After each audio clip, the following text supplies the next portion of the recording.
Bonjour, tout savoir des dessous de l'actualité en Guinée, c'est ici et maintenant dans votre émission Starcom, l'émission du décryptage et d'analyse de la télé du 21e siècle qui vous permet d'avoir une vue large et profonde sur l'actualité nationale. Au menu de Starcom aujourd'hui, nous parlerons de la crise politique guinéenne liée à la volonté du président Alpha Condé de changer la constitution de son pays, farouchement opposé à cette idée. Le Front national pour la défense de la constitution a appelé à ses partisans cette semaine à l'acte 3 de ces journées de résistance active et permanente. On en parle dans cette émission avec notre invité. Il faut dire qu'alors que le Front national pour la défense de la constitution a décidé notamment d'observer une trêve après cette médiation des leaders religieux, le président de la République, dans une ordonnance prise la semaine dernière, a annoncé la fixation notamment de l'organisation du référendum constitutionnel. Alors dans cette émission, on essaie notamment de comprendre qu'est-ce qu'il faut dire notamment de cette volonté de la mouvance présidentielle à aller vaille que vaille à ce projet de référendum constitutionnel. On en parle avec notre invité du jour qui n'est autre que M. Diabati Doré. Il est le président du parti Rassemblement pour la République. Monsieur Doré, c'est un plaisir pour nous de vous avoir dans l'émission Starcom. Bienvenue. Merci beaucoup et merci de m'avoir invité. Je suis dans le confort. C'est la première fois et je pense bien que ça ne sera pas la dernière aussi. Alors, Monsieur Doré, on va commencer cette émission par cette réalité qui prévaut en Guinée en termes d'actualité sociopolitique. Il faut dire que le pays est partagé notamment entre la grève du SLEG et les mouvements de revendication du Front national pour la défense de la Constitution. Ces manifestations sont rythmées par des violences. Vous qui êtes acteur politique, quelle explication pouvez-vous donner à cette persistance de la violence en Guinée en ces derniers temps? Encore une fois, merci de m'avoir invité. Je pense bien que partout dans le monde, aujourd'hui, on invite la violence. Et nous sommes en démocratie.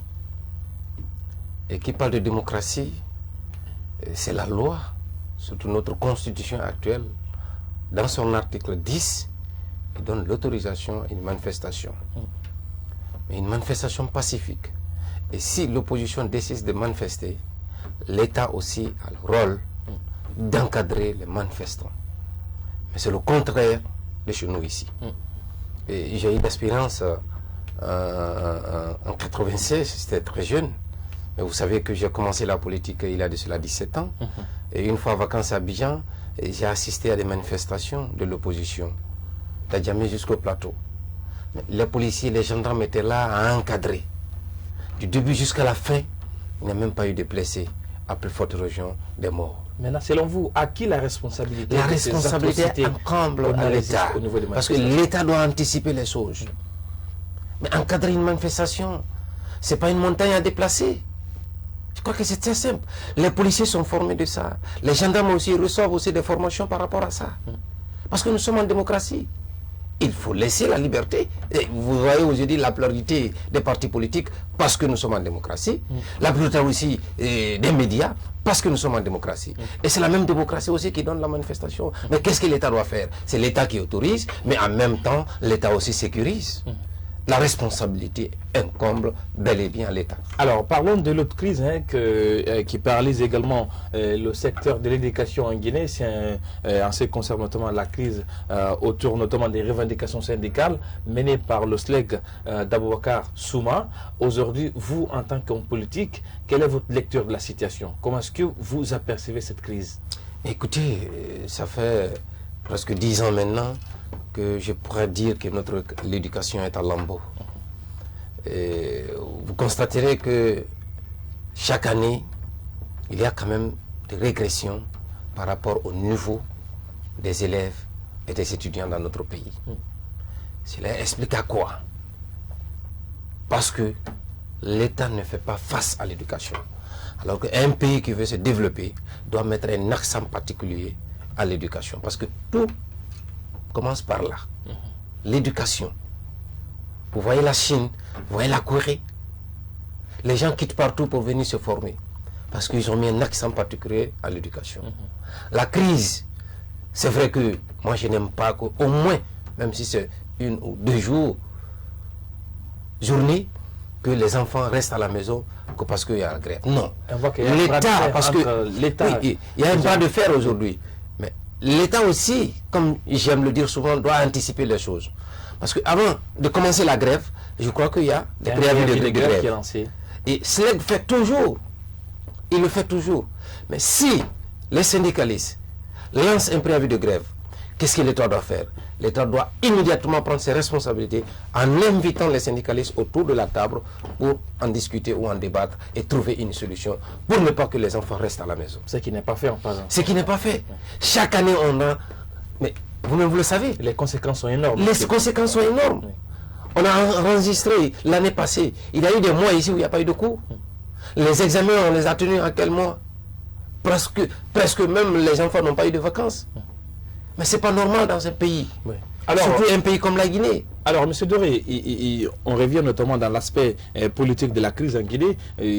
Aujourd'hui, quelle est votre position sur cette opposition entre la mouvance présidentielle qui prône la nouvelle constitution, mais également le FNDC qui est farouchement opposé à tout projet de changement de la constitution? Vous, quelle est votre position sur la question en tant que leader politique? Non, mais c'est depuis toujours, c'est clair et net. Nous nous sommes opposés depuis les premières heures. Nous nous sommes imposés à la nouvelle constitution. Sauf que vous n'êtes pas visible au sein mais c'est vous qui le dites, parce que vous ne le voyez pas, parce que vos reporters sont sur le terrain. Quand il y avait des manifestations ici, j'ai participé presque à toutes les manifestations, sauf une fois, j'étais un peu malade. Sinon, j'ai participé à des manifestations. Et je le dis haut et fort ici que le RPR est opposé au projet de nouvelle constitution et un 3e mandat du président actuel. Alors, si vous permettez, il faut dire que le Front National pour la défense de la constitution, après la médiation des leaders religieux chrétiens et musulmans par rapport à une tentative de médiation, le FNDC a accepté notamment de donner une sens à cette médiation des religieux en observant une semaine de trêve en ce qui concerne notamment ces journées de manifestation. Après cette annonce, il y a eu beaucoup de réactions dans la cité et on vous propose cet élément de reportage qui un peu fait les citoyens s'expriment sur cette décision du Front National pour la défense de la Constitution.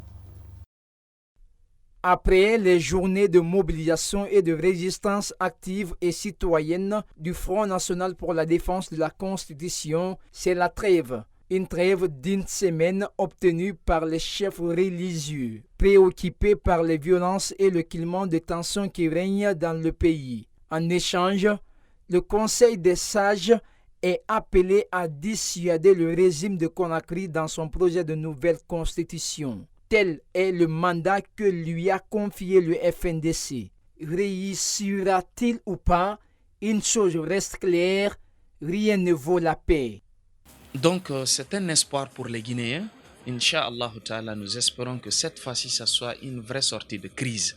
La Guinée en a beaucoup connu. À chaque fois qu'on approche des élections, etc., il faut qu'il y ait des morts, il faut qu'il y ait de tout ce qu'on connaît pour qu'il y ait des élections. Ce n'est pas normal. Nous devrons dépasser ce stade-là.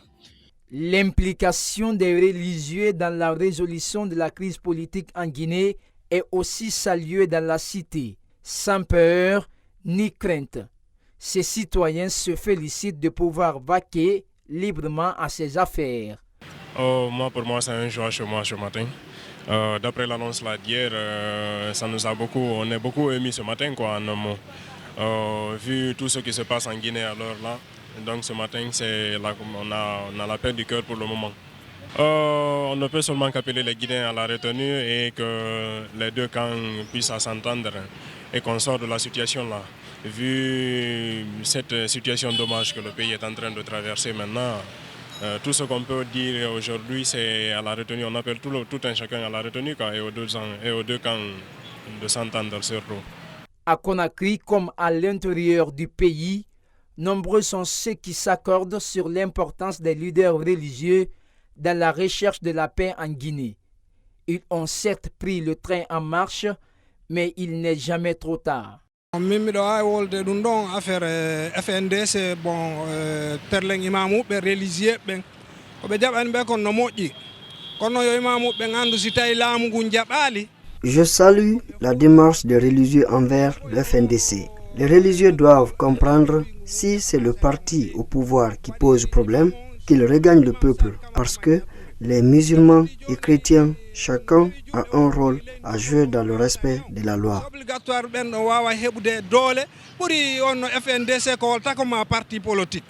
La campagne pour les législatives est durement affectée par cette crise. La crainte des représailles limite le champ d'action des partis en lice condamnés à pratiquer une campagne subtile et prudente. C'était la réaction de quelques citoyens de la capitale par rapport à cette annonce du FNDC qui marque ainsi une trêve d'une semaine dans ces manifestations en termes notamment de répliques pour opposer le troisième mandat d'Alpha Condé qui passe notamment par le changement de la Constitution. Alors, M. Doré, désormais, comme vous dites que vous êtes membre du FNDC, je vous mets sous le sceau du FNDC, il y a quand même un débat autour des stratégies du FNDC en ce qui concerne l'organisation de ces journées de résistance active au regard des conséquences en termes de paralysie d'activité, mais aussi de la difficulté que les Guinéens ont à joindre les deux bouts. Est-ce qu'aujourd'hui, il n'y a pas de débat en la matière en ce qui concerne la stratégie du FNDC? Quel est votre regard sur cette stratégie? Non, vous savez qu'en matière de lutte, il y a plusieurs aspects. Et aujourd'hui, quand le FNDC a été créé, nous avons commencé par les déclarations. Et vous constaterez qu'une fois, j'ai écouté les grandes gueules. Ils ont dit que non, le FNDC est toujours dans les déclarations, ils n'ont pas d'autre stratégie. Mais on ne peut pas tout dévoiler à la fois. Est-ce que vous comprenez? Et des stratégies, on ne peut pas les mettre aussi sur la place publique. Et vous avez vu que nous sommes quittés dans les déclarations et nous sommes venus dans les manifestations de rue. Et ça a été des réussites totales. Mais quand même qu'il y a aussi des conséquences énormes sur la vie du Guinéen. Est-ce que vous pensez aux pauvres Guinéens qui... Mais on pense, mais attends, on fait la politique pour qui? Mais tout ce qui dit là, parti politique, mais attends, on crée le parti politique pour qui? Pourquoi? C'est pour le peuple. Mais aussi donner une amélioration de conditions de meilleure vie aux Guinéens, à ce peuple. Est-ce qu'il n'y a pas lieu de voir la stratégie? Non, on ne peut pas se permettre de tuer les gens alors que tu prétends aujourd'hui à gérer. On ne gère pas un cimetière, mais on gère toujours le peuple. Mais vous voulez toujours qu'il y ait des morts, hein, mais non, mais qui vous dit ça? Mais non, par rapport à quoi? Mais qui tue? Qui tue les manifestants? Mais attends, tu sors chez toi pour t'exprimer, parce que c'est un droit constitutionnel. Mais tu vas faire exprès aussi encore de te tuer, toi-même? J'ai dit non. Mais de 2011, depuis l'arrivée de ce système au pouvoir, de 2011 à nos jours, il y a eu combien de morts? Avant même la création, la mise en place du FNDC, qui est un état d'esprit. Mais on a enregistré des morts. Vous vous souviendrez avec moi, de 2011 à 2013, par rapport à l'organisation des élections législatives. Parce que l'opposition ne voulait pas que l'opérateur OIMAC organise les élections. Excusez-moi. Vous comprenez, non? Mais quand même... Mais il y a eu des morts. Mais sérieusement, quand même, vos zones de... Mais est-ce que la lumière a été faite par rapport à ces tueries? J'ai dit non. Oui. Mais qui doit mener des enquêtes? Qui doit arrêter les coupables? C'est l'État. L'État doit prendre ses responsabilités pour que la lumière soit faite et pour que les parents des victimes sachent réellement, oui, je peux pardonner. Mais il faut la justice d'abord. C'est ça qui manque dans notre pays. Il n'y a pas de justice. Alors, si vous permettez, il faut dire quand même que face à cette crise politique autour de l'organisation également et pourquoi pas de ces revendications du FNDC, les leaders ont brisé le silence, notamment pour s'exprimer à l'apaisement. Mais on reviendra dans la deuxième partie de cette émission pour savoir un peu quelle a été la réaction des acteurs politiques vis-à-vis de cette médiation des leaders religieux. On revient juste après ça.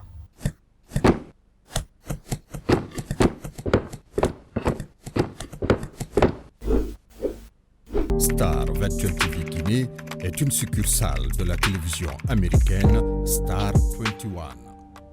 Merci pour votre considération et constance à la télé du 21e siècle. Bienvenue désormais dans cette deuxième partie de l'émission SARCOM consacrée essentiellement à la crise politique guinéenne avec cette question: faut-il repousser, j'allais dire, le scrutin du 16 février? C'est la question que nous tentons de répondre dans cette émission avec notre invité, M. Yabati Doré, président du parti RPR. Alors, Monsieur Doré, il faut le dire quand même que la situation au regard de la crise aujourd'hui, il y a eu la voix des leaders religieux qui désormais invitent à l'apaisement, et ils sont allés jusqu'à demander au chef de l'État de repousser la date du 16 février. Vous, en tant que président qui participe à ces élections législatives de 2020, comment est-ce que vous avez apprécié l'implication de ces leaders religieux? Écoutez, d'abord, rectificatif, je ne suis pas contre la sortie ou la déclaration des religieux. Ils sont dans leur rôle, c'est important, nous sommes africains, nos sociétés aujourd'hui ont connu ça depuis longtemps. Et quand il y a des crises, que les sages, les religieux se lèvent et prennent leur bâton de pèlerin pour apaiser les tensions, pour qu'il y ait des climats de paix. Ce n'est pas le président qui organise les élections. Il y a une institution qui s'appelle la CENI qui organise les élections. Et le président n'a pas ce pouvoir aujourd'hui de reporter les élections. C'est le président qui en a appelé les commandes, parce qu'il faut se rappeler de la sortie du président du côté des États-Unis. Il avait parlé de ces législatives avant même qu'on soit prêt. Il a instruit à la CENI. Donc ce qui veut dire, c'est lui qui détient la clé. Oui, mais non, moi, je ne sais pas, parce que le RPR n'a pas un commissaire à la CENI. Et ceux qui sont là-bas, peut-être ils peuvent vous le répondre, si c'est le président qui a la télécommande ou pas, je ne sais pas. Mais pour moi, c'est une institution. Alors que cette institution, il y a les représentants de la mouvance et il y a les représentants de l'opposition et en même temps de la société civile et de l'administration. Donc, cela veut dire quoi? Que les sages, les religieux sont dans leur rôle. Moi, je les félicite, je les encourage de continuer à ça. Mais je dirais, de l'autre côté, vous adhérez ils sont venus. Non, écoutez, j'en viens. Mais je dirais que quelque part, qu'ils sont venus tardivement. Parce que la crise ne date pas d'aujourd'hui. Nous sommes dans cette crise il y a combien de mois? Depuis le mois d'octobre, le FNDC a commencé la manifestation. Vrai ou faux? Mais c'était le bon moment. Vous savez, vaut tard que jamais. Oui, mais je suis d'accord, mieux vaut tard que jamais. Mais le propos là, c'est vrai, c'est une réalité, mieux vaut tard que jamais. Mais si tu sais que quelque part c'est le feu qui vient, je crois que tu dois courir pour éteindre ce feu. Et tout le monde savait qu'on allait arriver là. Et il avait le grand temps qu'on n'arrive pas là. Mais ce que Dieu fait est bon. On est arrivé, ils ont pris leur bateau de pèlerin. Est-ce que vous êtes je leur souhaite une bonne chance pour un report pardon, de votre position sur la question du report du scrutin? Quelle est votre position? Vous savez, que parti qui participe à ces élections. Vous savez, le parti RPR, c'est un parti de paix qui prône toujours l'unité nationale.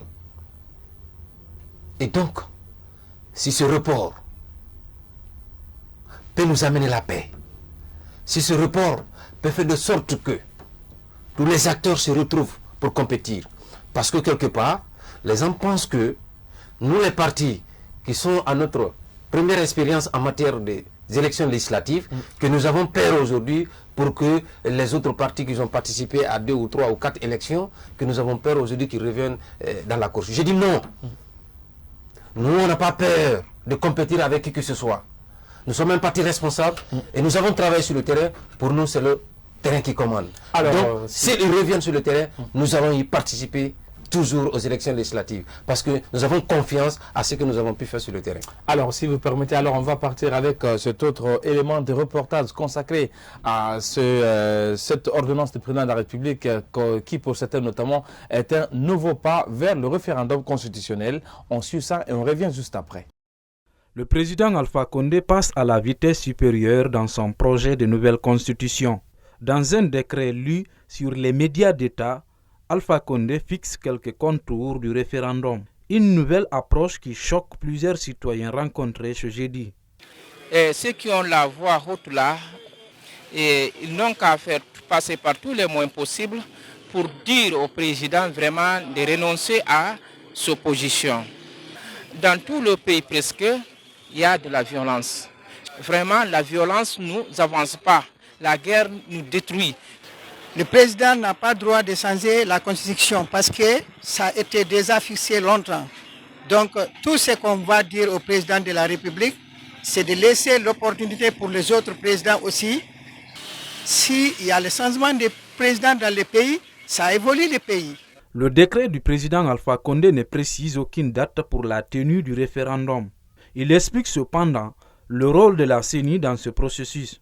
De quoi alimenter un peu plus la crise politique avec son corollaire de violence que condamne cet activiste des droits de l'homme. De 2011 à nos jours, il ne faut pas se leurrer. Beaucoup de violations des droits de l'homme, beaucoup de morts d'hommes et tant d'autres exactions policières. Mais je pense que l'héritage le plus noble que le président de la République pourrait léguer aux citoyens guinéens, c'est cette culture de l'alternance démocratique. Et on le sait, l'alternance démocratique est le principe, disons, c'est le socle même de toute démocratie.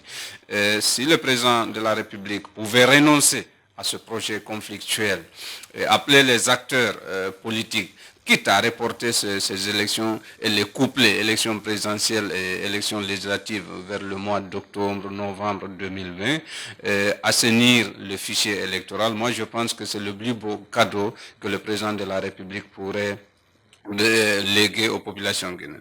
De sources officielles, la CENI vient de saisir la Cour constitutionnelle, l'appelant à acter le report des élections législatives du 16 février. Au-delà de l'incapacité de l'organe électoral à tenir l'échéance, la médiation des chefs religieux a été déterminante dans cette décision qui semble remettre la pendule à zéro. Il faut dire que la question désormais de la tenue des élections du scrutin du 16 février est posée et reste pendante. Alors, M. Doré, vous êtes également en partie impliqué dans le processus électoral à l'orée des élections législatives de 2020. Oui. Aujourd'hui, on a vu l'actualité avec ce qui se passe en Guinée. Et il y a des leaders religieux qui brisent le silence et qui interpellent le président par rapport à l'éventualité d'un report du scrutin du 16 février. Vous, de votre côté, quelle lecture faites-vous de cette sortie des leaders religieux par rapport à un éventuel report du scrutin du 16 février? Il faut dire que les religieux sont dans leur rôle. Nous sommes en Afrique, nous sommes des Africains, nous avons des coutumes, des mœurs qu'il faut les respecter. Et vous savez que les religieux sont beaucoup respectés dans nos sociétés.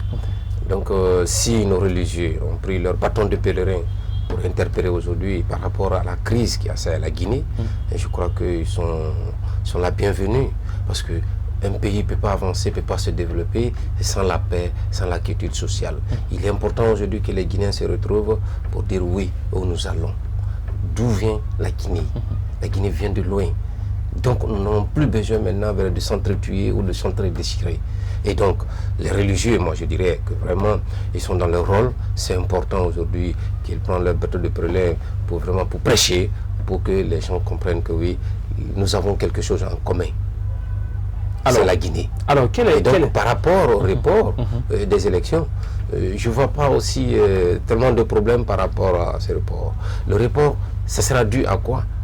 Est-ce que techniquement la CENI est prête pour l'organisation des élections du 16 février? Si la CENI n'est pas prête aujourd'hui, et que la CENI elle-même, selon vos reportages, a fait une demande au niveau de la Cour constitutionnelle pour reporter les élections, c'est qu'il veut dire que techniquement la CENI n'est pas prête. Et moi, en tant que républicain, le parti RPR, qui prône toujours la paix, veut une élection transparente, inclusive et acceptée de tous. C'est qui est contraire à votre position lors de la conférence de presse, parce c'est vrai que la semaine dernière, vous étiez devant les médias, parce que vous disiez que vous n'êtes pas d'accord par rapport à l'éventualité d'un report. Qu'est-ce qui a pu motiver ce au départ, parce que le jour que nous avons tenu la conférence à la maison de la presse, nous avons entendu des rumeurs pour dire que oui, il y aura des reports. Mais c'était pour alerter la CENI. Mais avant même ça, nous avons rencontré 3 leaders, partis politiques qui compétissent aux élections législatives du 16 février, rencontrer le président par rapport à notre subvention. Et jusqu'à présent, les partis politiques n'ont pas encore reçu la subvention. Et donc nous avons dit que non, c'est la loi qui autorise à des partis politiques de donner les subventions. Mais si cela n'est pas fait, qu'est-ce qu'on fait? On se retourne vers l'institution qui est en charge de l'organisation des structures. Et nous avons été bien accueillis par le président de la CENI et qui nous a donné des explications. Mais au-delà de ça, si on veut reporter, mais pourquoi on veut reporter? Si c'est pour la paix, si c'est pour la bonne tenue des structures et que tout le monde participe, moi je crois que je ne vois pas d'objection par rapport à ça. Alors parlons, c'est extrêmement important. Parce que quand tu dis que tu es... Parce que moi je n'ai pas peur de compétir avec qui que ce soit. Non, ce que j'ai fait ça, c'est que je n'ai pas peur. Parce qu'il y a aujourd'hui, vous voulez me faire comprendre que... Non mais j'en viens. Ce que je veux savoir, certes qu'on peut mettre notamment l'accent sur cette idée de la paix et de la culture sociale pour reporter, mais à vous et moi, en réalité, vous savez quand même que nous partons à une élection presque chaotique au regard notamment des opérations qui devraient se faire en amont, notamment les opérations de révision des listes électorales, également et d'assainissement des fichiers électoraux. On a vu ce qui s'est passé.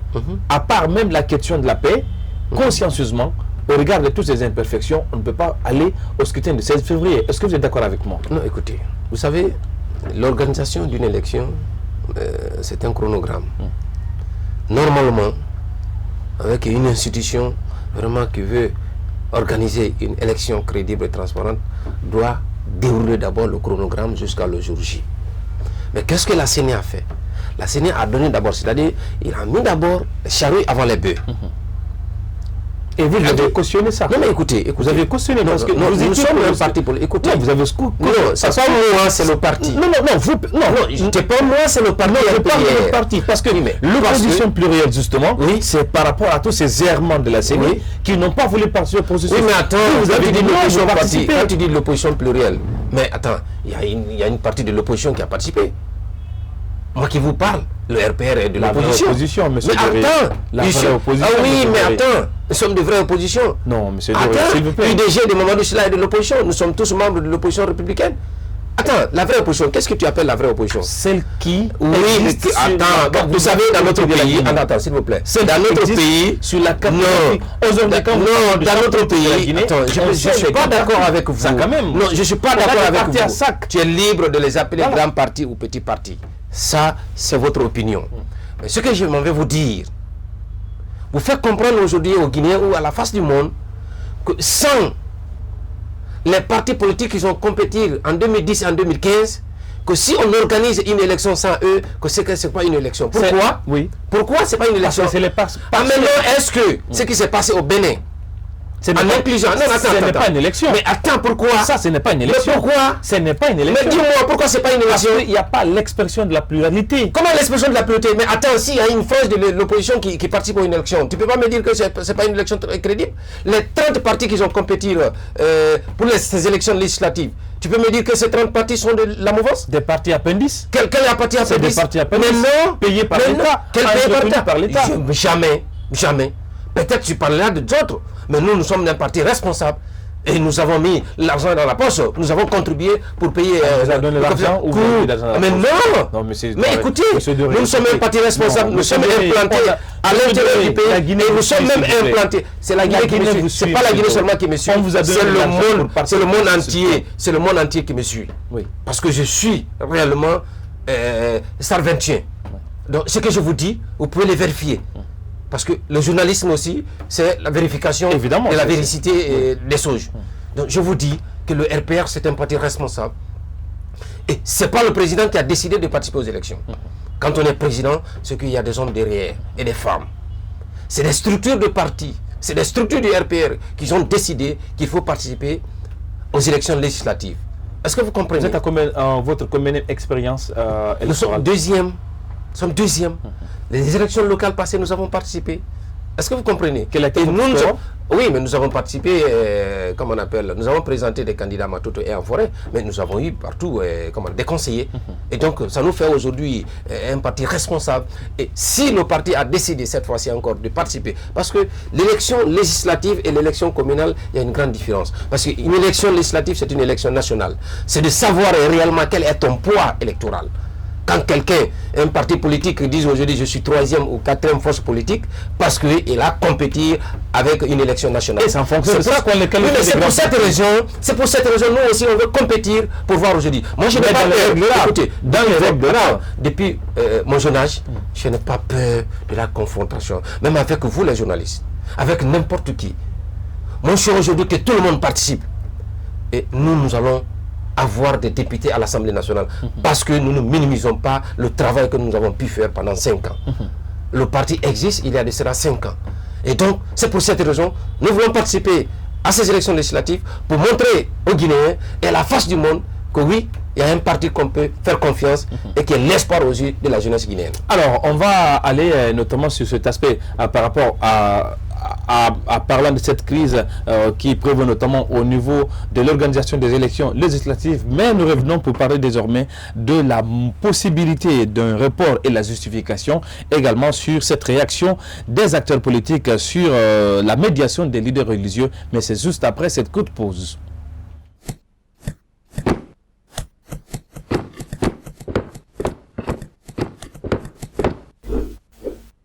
Star Virtual TV Guinée est une succursale de la télévision américaine Star 21. Merci de nous rester fidèles dans cette émission Starcom qui reçoit pour vous aujourd'hui M. Diabati Doré. Il est le président du parti RPR. Alors, M. Doré, on parlait de ces élections législatives. Certes qu'il y a aujourd'hui, tout est clair désormais qu'on pourrait tenter à croire à ce report. Jusqu'à présent, on ne sait pas, parce que la Cour constitutionnelle n'a pas encore répondu à la CENI. Alors, il faut dire... Est-ce que ça sera positif ou négatif? Mais parlons de la faisabilité. Est-ce qu'aujourd'hui, sérieusement, vous, même si vous ne voulez pas qu'on vous traite de petit parti, mais vous... Non, vous êtes libre, je dis que c'est votre opinion. Non, vous n'êtes pas des petits partis. Oui, mais c'est le terrain qui commande là. Vous n'êtes pas des petits partis. Alors, vous, les partis politiques qui acceptent notamment de participer à ces élections, malgré qu'il y a certains partis dont les poids lourds de l'opposition se sont retirés, est-ce que vous ne voulez pas profiter du sang vide? Est-ce que c'est un combat respectueux vis-à-vis de votre carrière politique, de profiter d'une situation politique pour se faire de la place? Mais non, pas du tout, pas du tout. Écoutez, nous sommes... il y a de cela 2 ans que le parti RPR se prépare pour ces élections législatives.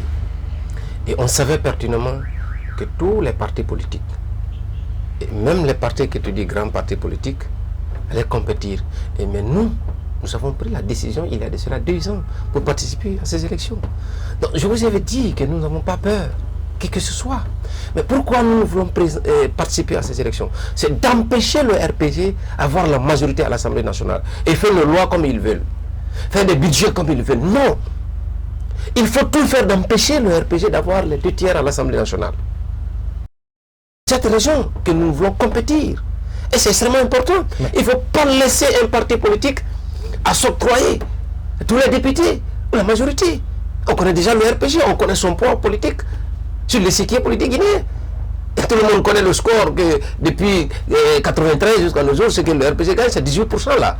Et donc, nous allons participer à ces élections pour empêcher le RPG en cachette d'avoir la majorité. Alors, et donc, c'est pas parce que les partis politiques qui n'ont pas compété aujourd'hui, parce qu'on veut profiter. Non! Moi, mon choix aujourd'hui, s'il y a des reports aujourd'hui qui viennent aujourd'hui et qu'on compétisse ensemble, moi, je vous garantis que le RPR aura des députés parce que nous avons pour passer au bien travaillé sur alors sur cette ambition de contrer le RPG, notamment pour empêcher le camp présidentiel de s'offrir notamment la majorité à l'Assemblée nationale, ça va être quand même une équation difficile à résoudre parce qu'aujourd'hui on a vu le fichier électoral. Aujourd'hui, selon les résultats des opérations d'enrôlement des Guinéens, vous avez la région de la Haute-Guinée qui a plus d'électeurs désormais que toutes les autres régions, et également de 6 millions. Nous parlons désormais de plus de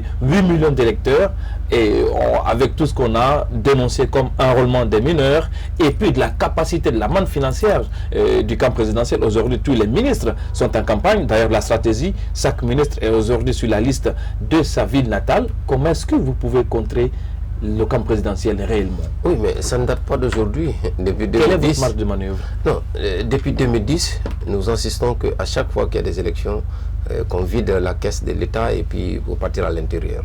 Ça ne date pas d'aujourd'hui. Vous qui n'avez rien, comment est-ce que vous allez faire pour... C'est pas normal. Non, mais je vous avais dit à l'entente de ce débat que jusqu'à présent, nous n'avons pas encore reçu nos subventions. Mais vous voyez même l'état des campagnes aujourd'hui. Vous voulez dire que c'est fait à dessein pour vous assiéger? Je ne sais pas, peut-être c'est fait ça parce qu'ils savent réellement que les élections locales passées, ils ont encore la mémoire fraîche par rapport à ça. Maintenant, les indépendants, quand même que le camp a été battu. Même dans ses propres fiefs. À Conakry, c'était difficile même d'avoir une résultat. Qu'est-ce qu'ils veulent maintenant là? Une commune. Nous, les partis politiques, là, ils empêchent aujourd'hui d'avoir la majorité à l'Assemblée. Qu'est-ce qu'ils veulent faire? C'est de ne pas nous donner peut-être la subvention, mais qu'ils donnent ou pas, nous allons mener la campagne, une bonne campagne pour avoir des députés à l'Assemblée nationale et contrer le RPG à avoir la majorité à l'Assemblée nationale. Alors, si vous permettez, on va aller avec cet élément de reportage consacré essentiellement à la réaction des acteurs politiques sur ce que nous avons appelé une détente politique, une nouvelle sens qu'on pourrait donner à la paix en Guinée avec l'intervention des leaders religieux sur la nécessité du report du scrutin du 16 février.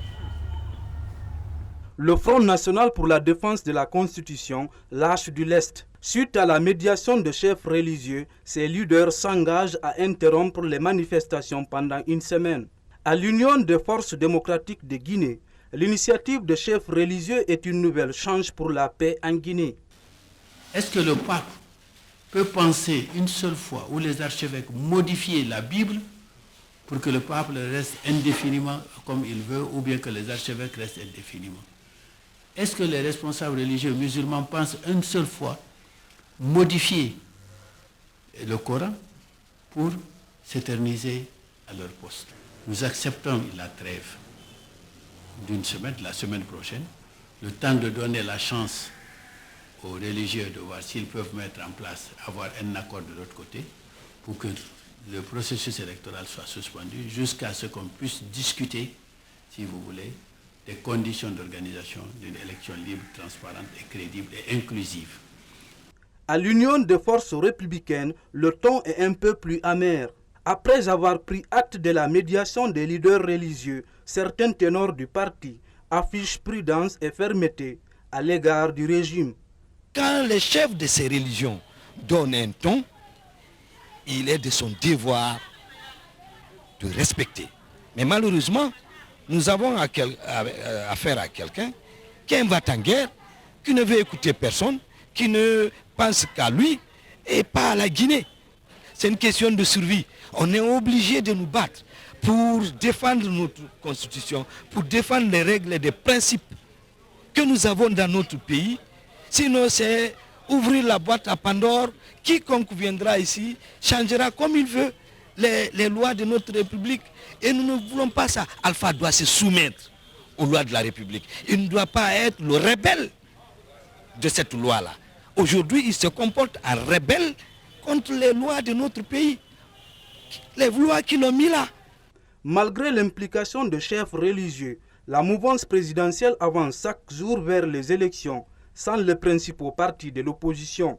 Le RPG Arc-en-Ciel a lancé officiellement sa campagne le jeudi 30 janvier 2020 au Palais du Peuple. Une campagne pour les législatives qui connaît une morosité et des perturbations, entre autres conséquences de la crise politique qui secoue la Guinée.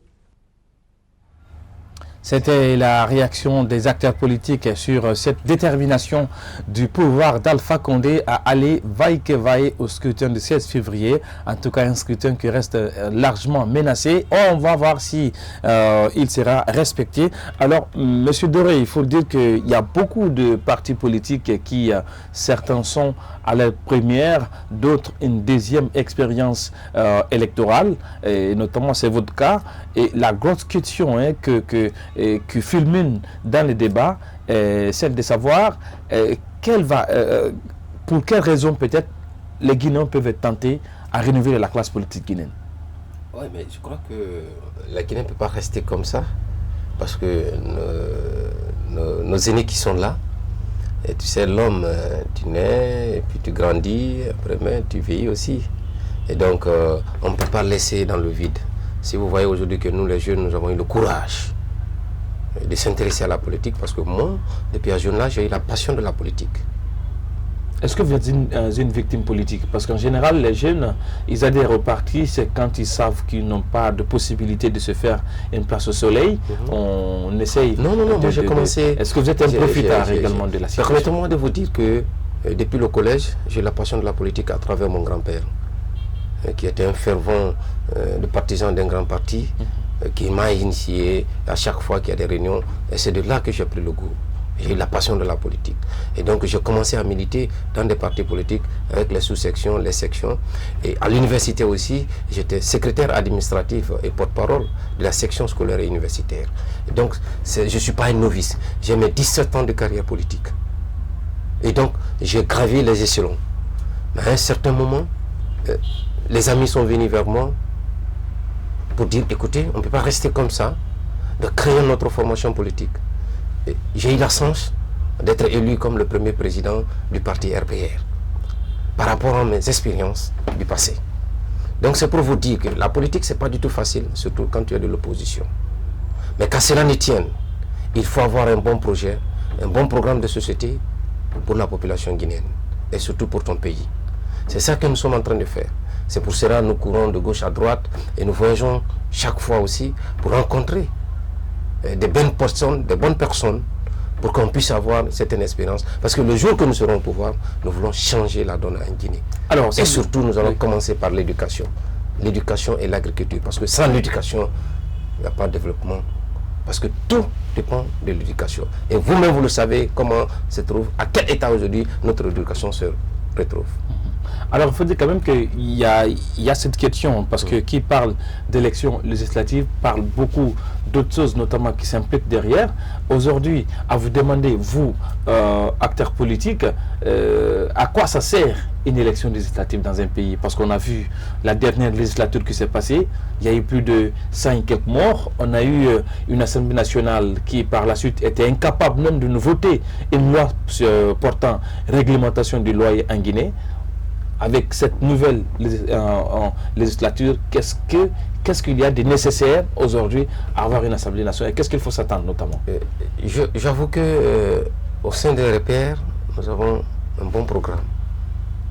Si vous nous suivez souvent sur les réseaux sociaux, même à la télé, nous sommes en train de dérouler nos programmes. Et quand nous serons à l'Assemblée nationale, qu'est-ce que nous allons faire pour la population guinéenne? Vous venez de parler de la réglementation des loyers. Que ça ne reste que cela, il faut les réglementer aujourd'hui, comme le Sénégal et la Côte d'Ivoire sont en train de faire. Nous avons vu le national passé. Qu'est-ce qu'ils ont fait? Est-ce que la population préoccupée à des questions de primes, et de largesse, de séances ou de... Mais non, ça sera le contraire. Si vous remarquez aujourd'hui sur l'échiquier politique et surtout l'organisation de l'élection législative, il y a beaucoup de partis politiques jeunes. Mais au sein de RPR, nous donnons la garantie aux Guinéens qui peuvent nous faire confiance qu'une fois à l'Assemblée nationale, la première des choses d'abord, et que partout où je passe, je le dis, un député, tu es mandaté par le peuple. Et après les sessions, tu dois te retourner vers ce peuple pour faire le compte rendu.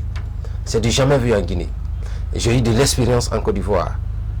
Quand j'y étais, en 2016, après la session, les députés se retournent dans les préfectures, dans les régions, pour expliquer. Il y a des députés qui, quand ils sont à l'Assemblée, ils ne se retournent jamais. Ils ne se retournent jamais. Il y a d'autres même qui sont déplacés pour venir avec la famille, s'installer à...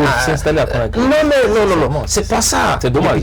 Et non, nous prenons la garantie que si les Guinéens nous font confiance, une fois à l'Assemblée nationale, après les sessions, que ce soit les sessions de loi, que ce soit les sessions du budget, nous allons nous retourner à la base pour leur donner des explications. C'est facile de le dire. Non, je vous promets. Vous n'avez pas la main dans la pâte. J'ai dit, je promets le peuple guinéen que nous allons le faire. Les députés du RPR, écoutez, les députés du RPR vont le faire.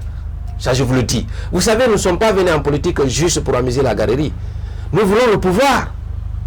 Mais pour avoir le pouvoir, d'abord, il faut garantir, il faut respecter c'est que tu dis au peuple. Alors, ça c'est un. Deuxièmement, nous allons tout faire pour se battre pour que les loyers soient réglementés dans notre pays. Alors, cette dernière question, aujourd'hui, avec ce qui se passe en Guinée comme appel des religieux pour un éventuel report, avec notamment l'insistance des partis politiques, certains partis de l'opposition qui refusent de participer parce que selon eux, le processus n'est pas crédible, et vous qui participez, vous êtes conscient également qu'il y a beaucoup de dérapages. Aujourd'hui, selon vous, quelles sont les conditions d'une élection voilà, qui peut passer en Guinée dans les bonnes conditions, et pour que également le résultat soit un résultat crédible et inclusif qui peut permettre notamment au pays de décoller sur le plan démocratique. Quelles sont les conditions d'une élection transparente en parlant de ces législatives? Écoutez, je vais revenir en arrière d'abord pour vous dire qu'en 2013, de 2011 jusqu'en 2013, nous avons enregistré des manifestations et des morts. À cause de quoi? À cause de l'organisation des élections législatives. Parce que l'opposition ne voulait pas l'opérateur Waymack. Ouais. Nous sommes d'accord. Et l'opposition a dit haut et fort qu'ils ne vont jamais participer à une élection avec Waymack. Jusqu'à la dernière minute. Ouais. Ils voulaient même boycotter les élections. Mais c'est à la dernière minute que l'opposition a participé. Malgré les morts. Parce que, oui, malgré les morts, hein, mais aussi malgré que les conditions n'étaient pas remplies pour qu'on puisse avoir une élection transparente et crédible. Seul parti qui n'a pas participé à l'époque, c'était le BL. Rapidement, on va aller. Est-ce que vous comprenez? Oui. Donc c'est pour vous dire pour 2020. Que dans le monde entier, il n'y a pas une élection transparente et crédible. Il n'y a pas une élection parfaite. Oui. Est-ce que vous comprenez? Oui. On fait le maximum pour que le résultat soit accepté de tous. Oui.